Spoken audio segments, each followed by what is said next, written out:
La mayoría de la gente en las cárceles son peligrosas. Spoiler alert. Por eso están en las cárceles. Pero algunos son más peligrosos que la mayoría. Estos son los 20 presos más peligrosos del mundo.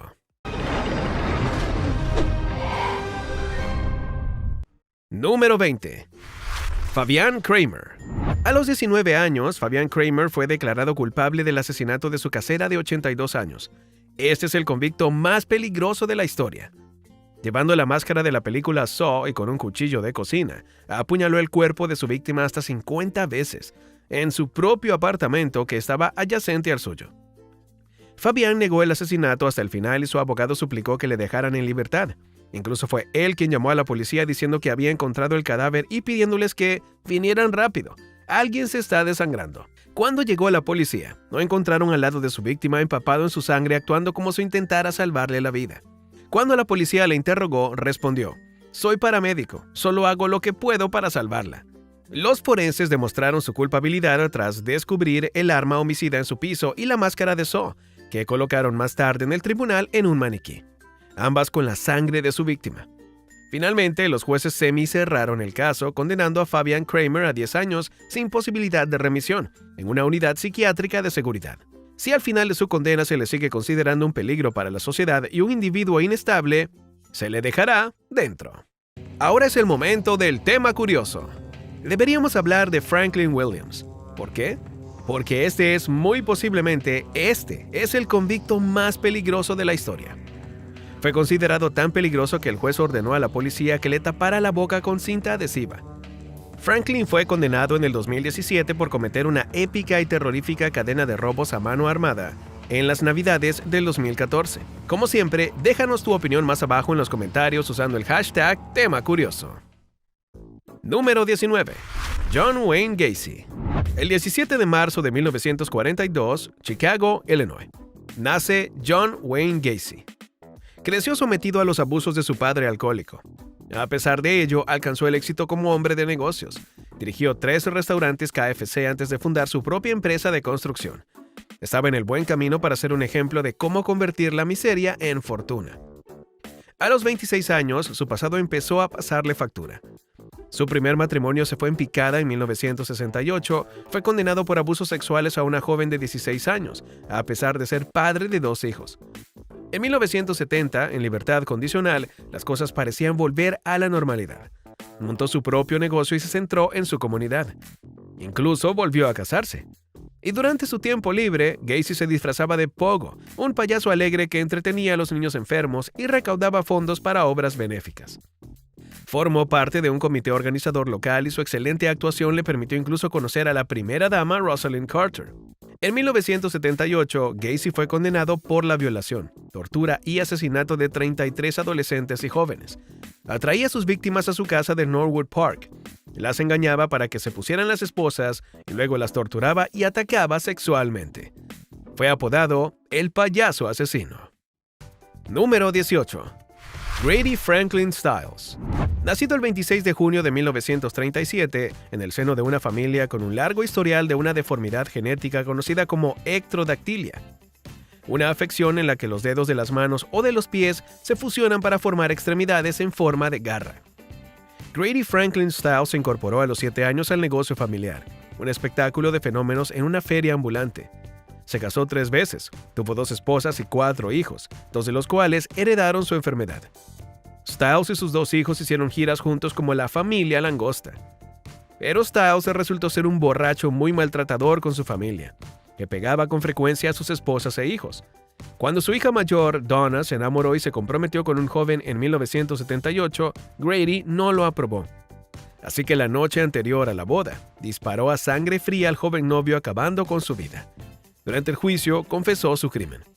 Sin embargo, se le concedió 15 años de libertad condicional tras declararse que el sistema penitenciario no está preparado para tratar su discapacidad y confinarlo en una institución de este tipo sería un castigo cruel. Pero siguió cometiendo actos delictivos diciendo: «Ya maté antes y me salí con la mía. Puedo volver a hacerlo». Al final, la familia se hartó y pagó $1,500 a Chris Wyant, un artista de circo, para que le metiera 3 balas en el cráneo. Número 17. Andrei Romanovich Chikatilo. La RSS ucraniana cuenta la historia de cómo las circunstancias pueden hacer o deshacer a un hombre. Andrei Romanovich Chikatilo nació el 16 de octubre de 1936 en el pueblo de Yablochny. En aquella época, Ucrania sufría la hambruna provocada por la colectivización forzosa de Stalin. Era hijo de una pareja de trabajadores de granjas colectivas y vivía en la extrema pobreza. A menudo tenían que alimentarse de hierba y hojas. A los 4 años, su hermano mayor fue secuestrado y canibalizado por vecinos hambrientos. Durante la Segunda Guerra Mundial, su padre fue reclutado por el Ejército Rojo. Fue testigo de la violación de su madre por soldados alemanes. Comenzó sus estudios en 1944, pero debido a su físico débil y famélico, era el blanco de los matones. Miopía, impotencia crónica, timidez paralizante y un odio extremo hacia sí mismo. Todos esos factores acabaron por distorsionar su visión. Era víctima del mundo, de la sociedad y de sí mismo. El 14 de febrero de 1994, a los 57 años, Chikatilo murió fusilado. Se ganó muchos nombres, como el carnicero de Rostov, el asesino de la Franja del Bosque, el destripador rojo y el destripador de Rostov. ¿Qué había hecho? Me preguntan. Muy sencillo.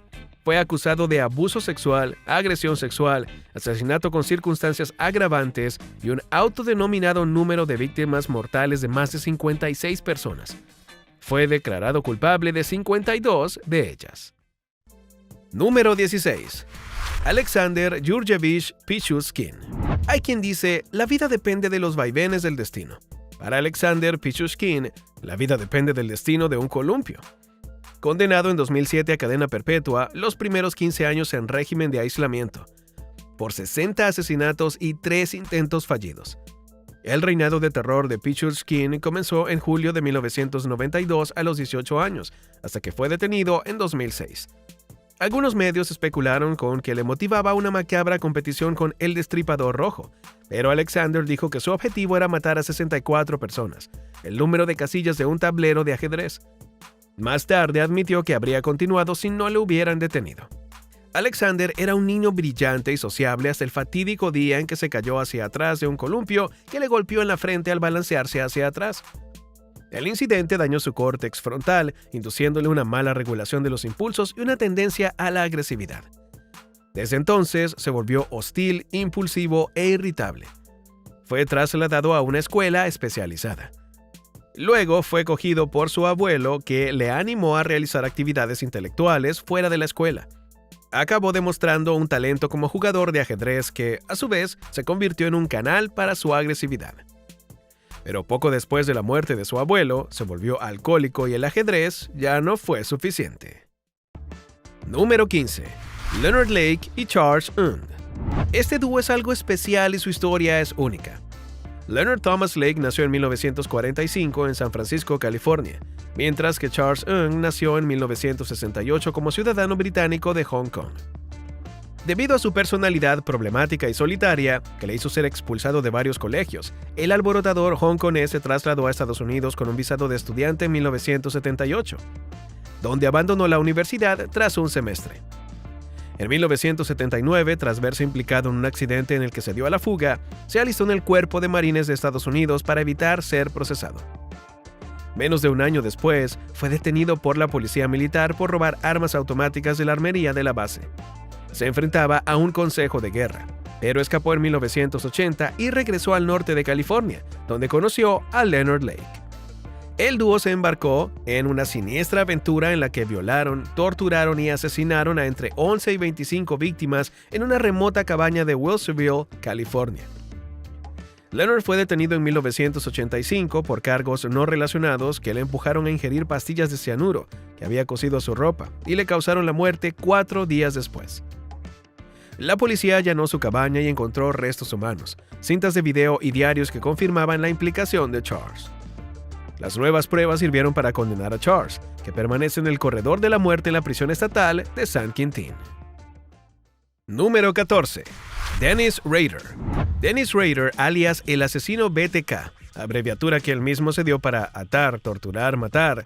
Rader fue condenado a 10 cadenas perpetuas consecutivas sin posibilidad de libertad condicional durante 175 años y sigue encarcelado en el correccional El Dorado. Sargento de las Fuerzas Aéreas de Estados Unidos, galardonado con la Medalla a la Buena Conducta de las Fuerzas Aéreas, entre otras recompensas. Después de ser licenciado del servicio militar en 1970, se trasladó a Park City y asistió al Butler County Community College en El Dorado, obteniendo un título de asociado en electrónica en 1973. En 1979 se licenció en Administración de Justicia por la Universidad Estatal de Wichita. Fue detenido en febrero de 2005 por una carrera delictiva que abarcó desde enero de 1974 hasta enero de 1991 y fue condenado por 10 asesinatos en primer grado. Desde joven mostró fantasías sexuales sádicas, zoosadismo, voyeurismo, asfixia autoerótica y travestismo. A menudo espiaba a sus vecinas vestido con ropa de mujer, incluida ropa interior robada, y se masturbaba con cuerdas u otras ataduras alrededor de los brazos y el cuello. De algún modo conseguía ocultar sus tendencias y en público se hacía pasar por una persona normal, educada y de buenos modales. Su historia sirvió de inspiración a muchos, entre ellos Un buen matrimonio, de Stephen King, y Dragón Rojo, de Thomas Harris, en el personaje de Frances Dollar Hyde. Número 13. Aileen Wuornos. Erróneamente aclamada como la primera mujer asesina en serie de Estados Unidos y ejecutada mediante inyección letal en octubre de 2002.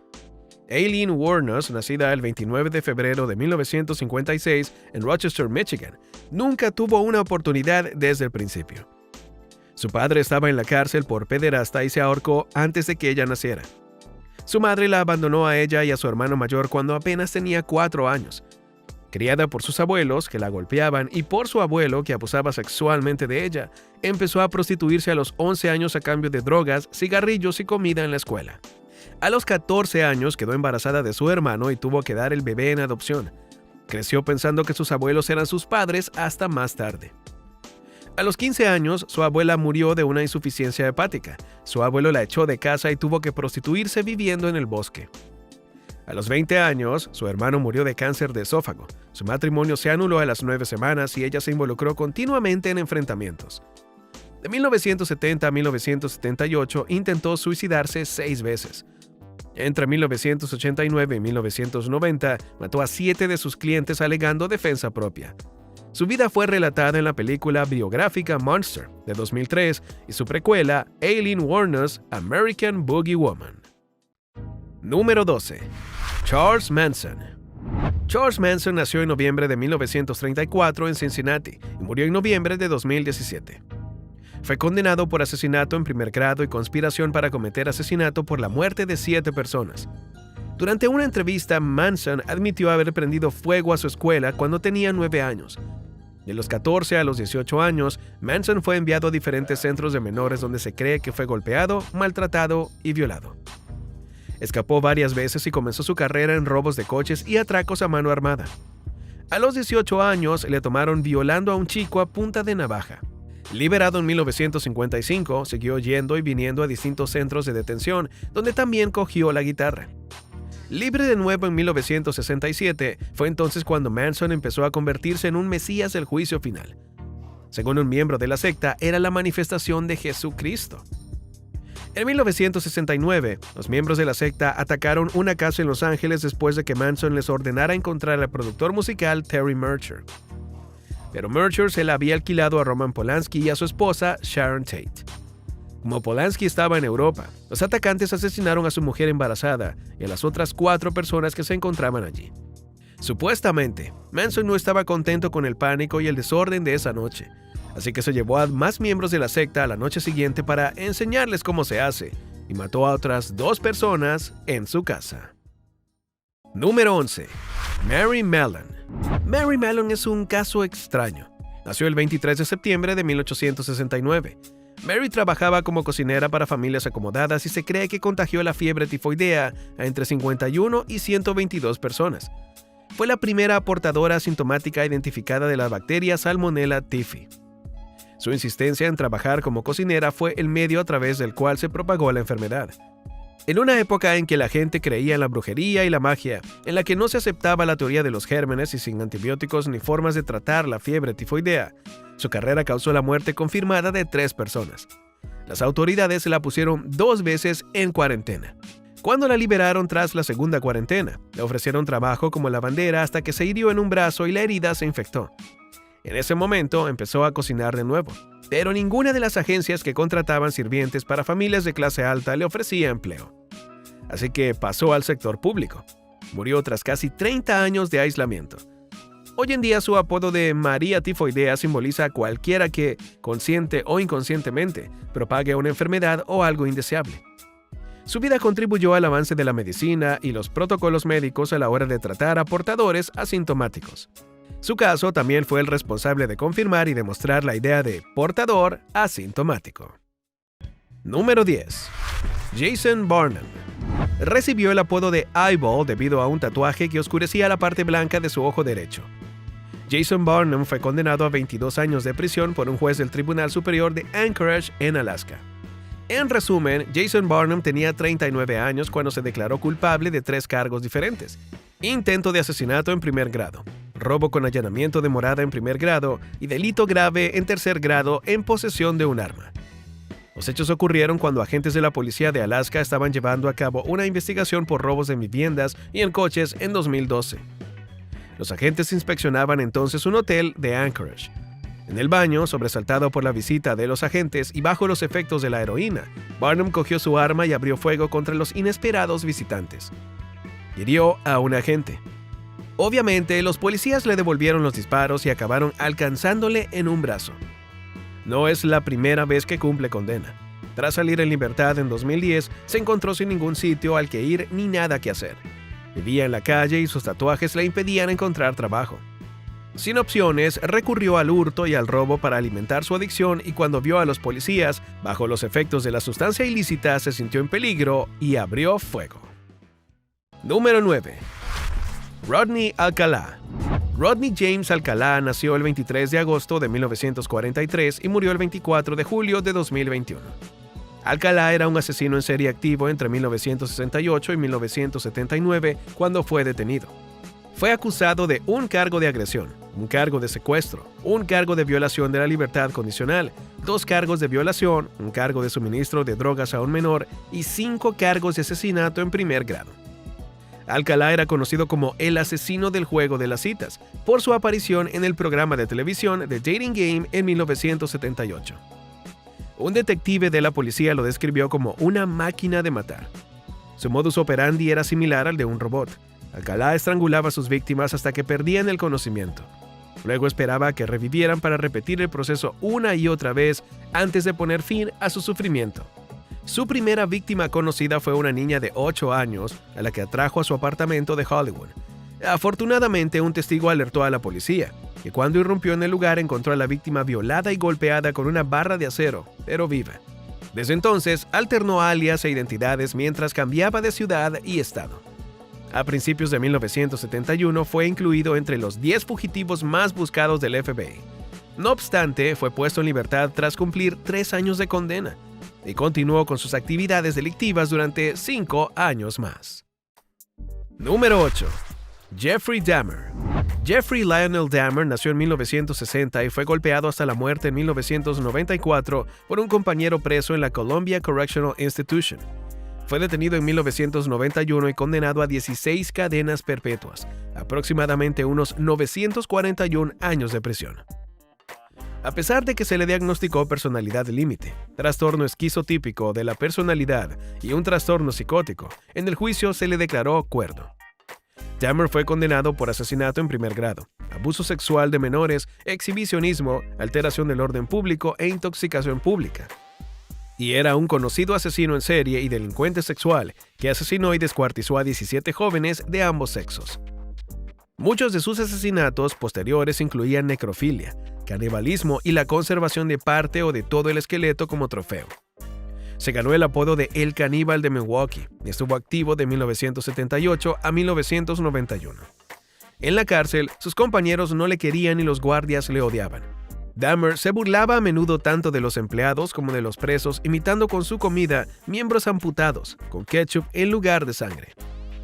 Era tan desagradable que necesitaba la escolta personal de al menos un guardia cada vez que salía de su celda. A pesar de ello, el personal creó deliberadamente la ocasión al dejarle sin vigilancia mientras se realizaba tareas de limpieza con otro recluso, lo que provocó que su cabeza se convirtiera en un amasijo de sangre y vísceras. Número 7. Thomas Silverstein. Thomas Edward Silverstein nació el 4 de febrero de 1952 y murió el 11 de mayo de 2019 en el St. Anthony Hospital, en Lakewood, Colorado, a la edad de 67 años debido a complicaciones de una cirugía de corazón. Thomas, también conocido como Terrible Tom, fue condenado por 4 asesinatos separados mientras estaba encarcelado por robo a mano armada, uno de los cuales fue anulado. Ascendió al rango de líder de la Hermandad Aria, una banda neonazi de prisiones y sindicato del crimen organizado con más de 15,000 miembros dentro y fuera de las cárceles. Sostuvo que las condiciones deshumanizadoras dentro de la prisión fueron un factor que contribuyó a los 3 asesinatos que cometió.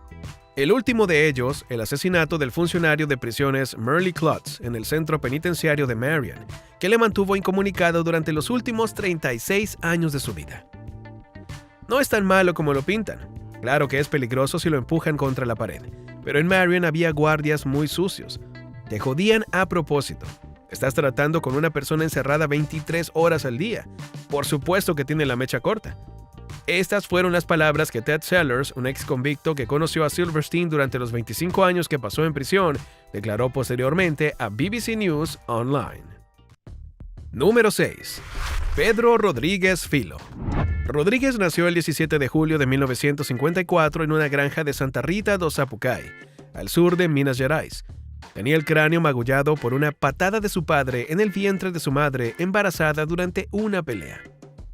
Pedro Rodríguez perseguía una raza distinta a la de los demás asesinos en serie. Perseguía a otros criminales en lugar de a civiles.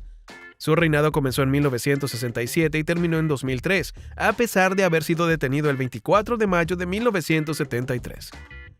Cumplió 42 años de prisión antes de ser liberado en el 2018 por 71 asesinatos mientras se cobraba más de 100 cadáveres. Entre sus víctimas había 47 reclusos a los que asesinó dentro de las prisiones en las que estuvo encarcelado. A los 14 años, Rodríguez hizo su debut. Disparó al teniente de alcalde de Santa Rita do Sapucai con una escopeta que pertenecía a su abuelo, frente a la municipalidad, por despedir a su padre acusado de robar comida de la cocina de la escuela. Luego mató a un guardia de seguridad del que se sospechaba que era el verdadero ladrón.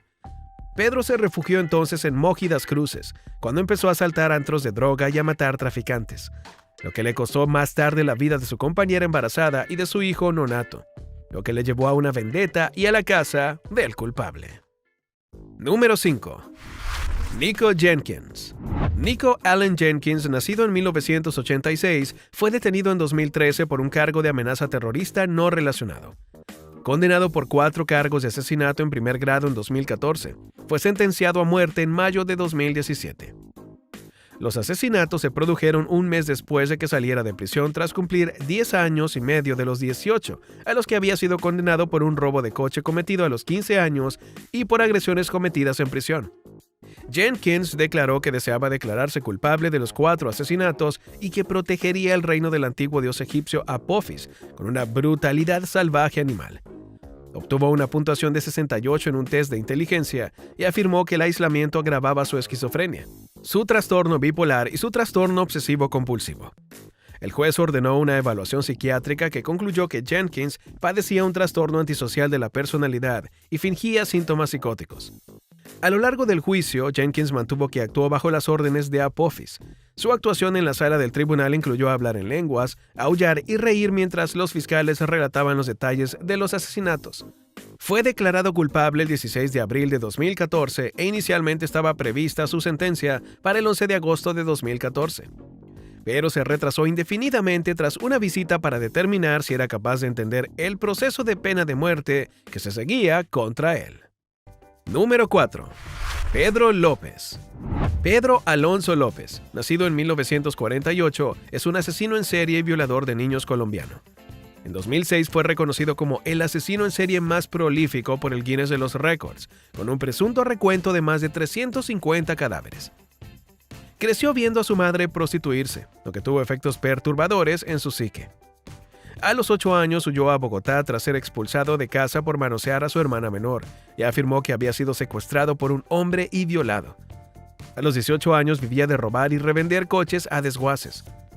López afirmó que durante su encarcelamiento por robo de coches fue brutalmente violado en grupo. Más tarde, cuando aún estaba en prisión, persiguió a sus violadores y los mató. Tras salir en libertad, se trasladó a Perú y empezó a asesinar chicas jóvenes. En 1978, había matado a más de 100 chicas antes de que le tomaran los miembros de una tribu indígena. Los captores se disponían a ejecutarlo cuando un misionero estadounidense interfirió y los convenció para que lo entregaran a la policía estatal, que lo había liberado rápidamente. Regresó a Colombia y más tarde se trasladó a Ecuador.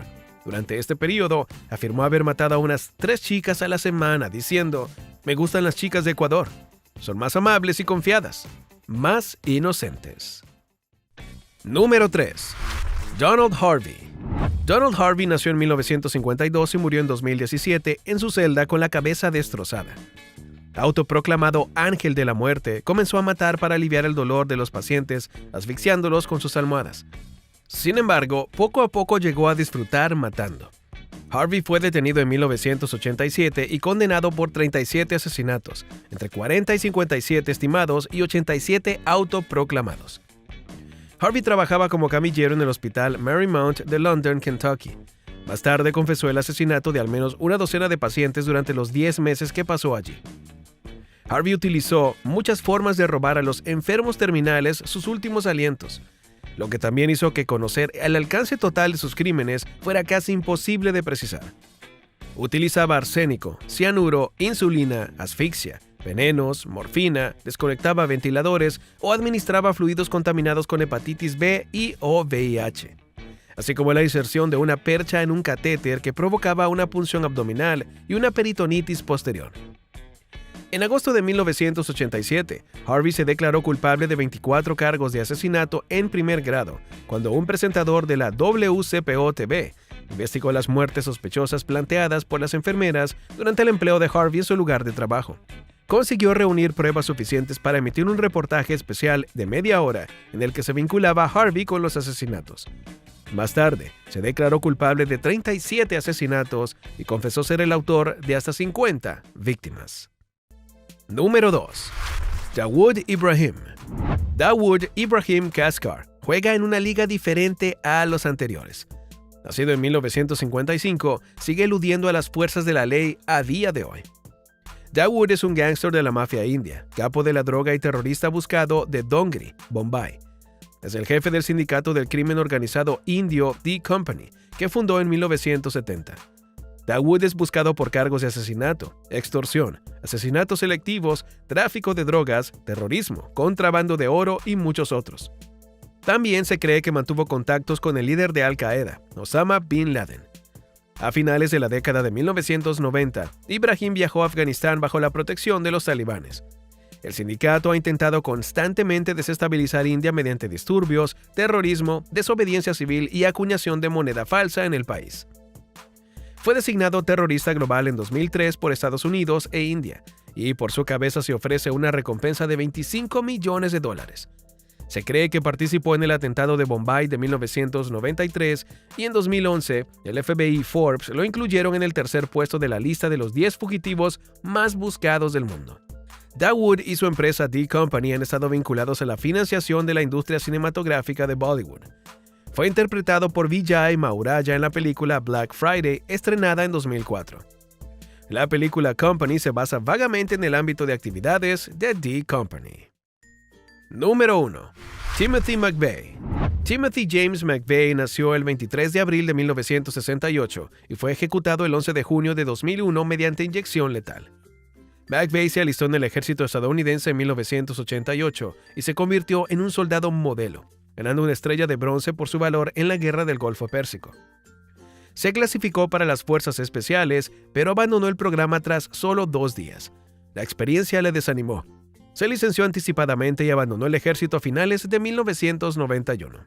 El ahora decepcionado veterano de guerra buscó venganza contra el gobierno federal por el asedio de Waco en 1993, que acabó con la muerte de 82 personas. muchas de ellas niños, así como por el incidente de Ruby Ridge en 1992 y la invasiva política exterior estadounidense. Se convirtió en un terrorista doméstico responsable del atentado de 1995 en Oklahoma City, que mató a 168 ciudadanos, hirió a más de 680 y destruyó un tercio del edificio federal Alfred P. Murrah. Este atentado fue el más mortífero antes de los ataques del 11 de septiembre. Poco después del atentado, McVeigh fue detenido por un policía estatal por conducir sin matrícula y poseer un arma de fuego ilegal, ya que su permiso de armas ocultas no era legal en Oklahoma. El 10 de agosto de 1995 fue acusado de 11 cargos federales y 8 cargos de asesinato en primer grado. Como puedes ver, los monstruos no solo existen en la gran pantalla. Caminan entre nosotros, incluso a veces parecen encantadores. De todas las personas terriblemente peligrosas de esta lista, ¿cuál es la que te provoca más pesadillas? Cuéntanos en los comentarios.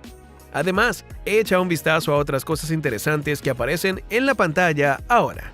¡Hasta la próxima!